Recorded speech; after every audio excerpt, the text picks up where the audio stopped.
Chris, congratulations, a 3-1 win. Just sum up that performance for us. Yeah, it was a tough one. I knew what to expect going off his first game. I knew he wasn't going to play like that again. And yeah, I was just up for the challenge. I just stay focused and don't beat myself up. Don't put myself under any pressure. You seen when I started missing the doubles, I knew I would get another chance, and the 1-2-2 was a key moment for myself after he missed the ball for the 1-2-1. So yeah, it was a kind of had to go moment, and yeah, luckily for me it went in. Yeah, we saw the celebration after that finish. Big roar from you, big turn to the crowd. Was that a moment really you thought, here we go, I've got this game now? Yeah, of course, and I don't give it very often. It's just key moments where I feel people ruling us out. You can hear one or two in the crowd, and yeah, it was kind of for them, because big shots like that, it does. If you kind of give it, it could kind of get into your opponent as well. So yeah, I think only certain times I do that, and yeah, I thought I needed to do that and bring a little bit of me out of it. We know last year ended in bitter disappointment here for you. Sorry to remind you, but how did you put that to the back of your mind and go again? And how good is it to be back and winning on that stage again? Yeah, you can't dwell on things like that. I've seen in the past when I was 8-2 up against Rob in the match play and lost that game, I was back on that practice board the same night in the hotel when Nathan. So yeah, it's kind of, you just want to prepare for the next moment. You don't want to dwell on things, because if you keep dwelling, you could only go downhill. And I kind of put that aside straight away. And yeah, I've been practicing hard. Obviously, my floor game's been brilliant this year. I put all my work into the floor game, and that's where it boosts your rankings as well. So yeah, I'm happy with where my game's at the minute, and hopefully I can keep pushing on. Josh Rock or Rhys Griffin up next for you. What do you make of that as a tie? Obviously, it's going to be a potential tough clash coming up. Yeah, it's a banana skin. Rhys played a great game there. Once he got a leg on the board, you seen how calm and comfortable he made it look, and he'll be relishing that challenge because it's his first time up there, and he'll want to do a job, and it could change his life. So yeah, I'm looking forward to watching that. Obviously, just chilling on my feet up at home, and yeah, I'll be ready for whoever comes out of that one. Your beloved Newcastle playing right now. Were you aware of the score when you were up on stage? Yeah, I was checking every break. I kept on asking Graham, who's a big Newcastle fan. I just to give me that little motivation, seeing them do well make it want to do well, and yeah, hopefully I can catch that on Match of the Day tonight. Chris, congratulations on the result. Mid-game, there was a little wobble. At that point, was there any flashbacks to what happened last year? No, not at all. To be honest, I always have a little wobble. It's just my game. If I can hit a double, I'll definitely be up there with the best of them. And it's just, you can't practice that at home, because you can't practice being under pressure. And I keep telling people, I've worked so much on my finishing and that, and you're not under pressure at home. You've got to have that like match practice. And yeah, it does come. If it goes, it goes. And it's just one of them. I don't dwell on things. I like to just get on with the next one, and yeah, I kind of got that chance again the following visit after he missed, and I took it the next leg. So you don't want to put yourself under too much pressure.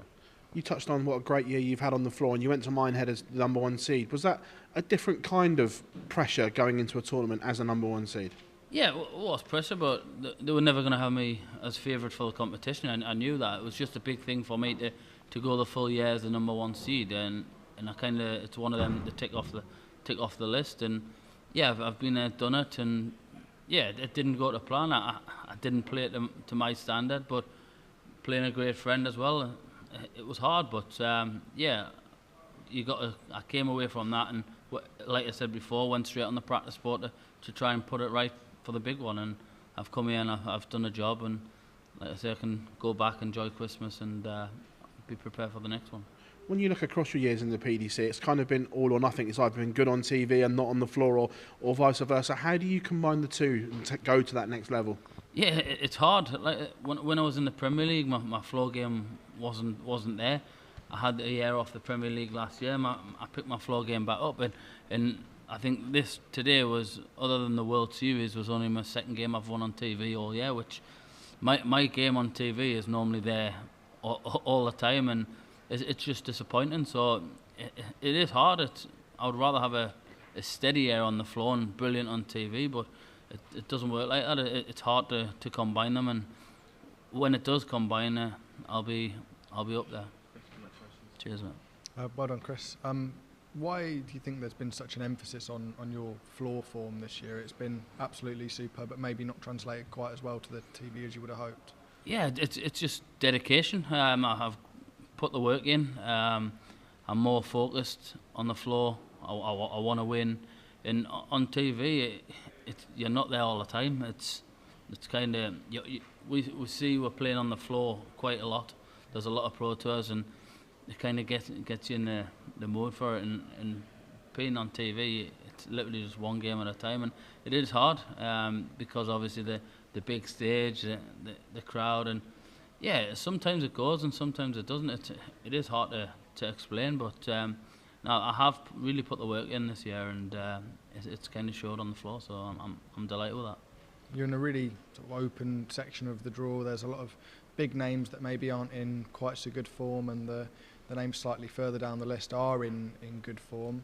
When you look at the other threats in that section of the draw, who do you see as the threats that you maybe come up against? To be honest, you can't look past the next opponent. Obviously, to me, everybody can beat everybody. I know a lot of people say I think Kevin was a shock to beat Michael Smith. It wasn't really a shock. No disrespect to Mike, it wasn't really a shock because he probably had the chance to beat him last year as well, and he's in good form, Kevin, as well. So you can never write him off, and I don't see that as a shock. And I'm literally just focused on my next opponent, either Josh or Reese. I'll be up for that, and you can look at the draw if I can get past the next round. Cheers.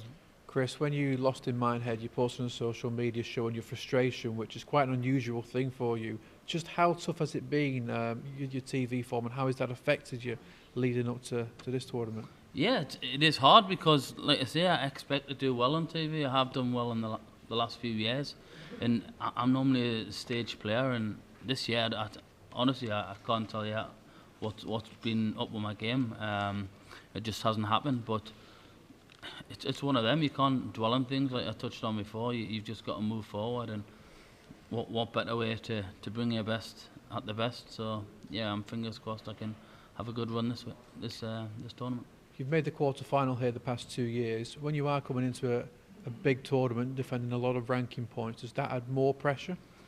No, I don't bother with the defending side. I've done that in the past, and obviously touching on the match play a few years ago, I was looking at rankings, and it's totally spoiled my performance, and I've kind of dropped down the rankings. So I've just kind of forgot all the defending and whatnot, and just kind of enjoy your darts and just don't put any pressure on. I had people saying, "Oh, if you win this game, you jump Michael Smith." I'm not that bothered. I just want to win the game, and if I do win, then fair enough. But you can't put any pressure on yourself. You've just got to go out there and enjoy it.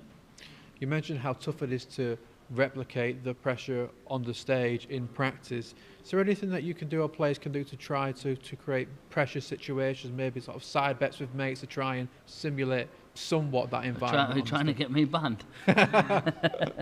No, it's honestly, you have a laugh and carry on. You do when you're practicing with your mates. You always have a laugh, and that kind of relaxes you. So you can't do that up on the big stage. You're all up there by yourself, and it is hard. It's all or nothing, and you've just got to stay focused and try not to let anything bother you when you're up there. Brilliant, Chris. Thank you. Cheers, man. You touched on your gap out of the Premier League. Obviously, this is probably the widest it's been for some years. You've got the likes of Dideka and Bully Boy who have both already out of the competition. Is that something you look at and think, maybe if I could get a run into my first semi-final, I could get back in contention? To be honest, I wasn't looking at that. I think obviously if I get to the final, then you might have a shout. But honestly, I'm not bothered about any of that. There's a lot of people saying, who's in, Mike's in, Mike Dideka's in. It doesn't bother me. They can talk all they want. I just want to play darts. I want to go up there and win, and hopefully I can keep on doing that and then give them a reason to put us in. I'm not looking any further forward. And I know you've had a few performances on that stage that you've been disappointed with, but looking at the names that have knocked you out of the competition, there's never been someone lower than you that has done it. on form, shall we say. Looking at the draw, does that give you a bit of hope that you can probably go and push that first ever semi-final? Yeah, of course. I've definitely got the game to do it. My aim each year is to better what I've done the previous year, and I'm hoping to do that this year. Obviously, I've put last year behind us, and I'm ready for the challenge, and I'll be relishing the chance to play whoever comes out of the next one. Thanks.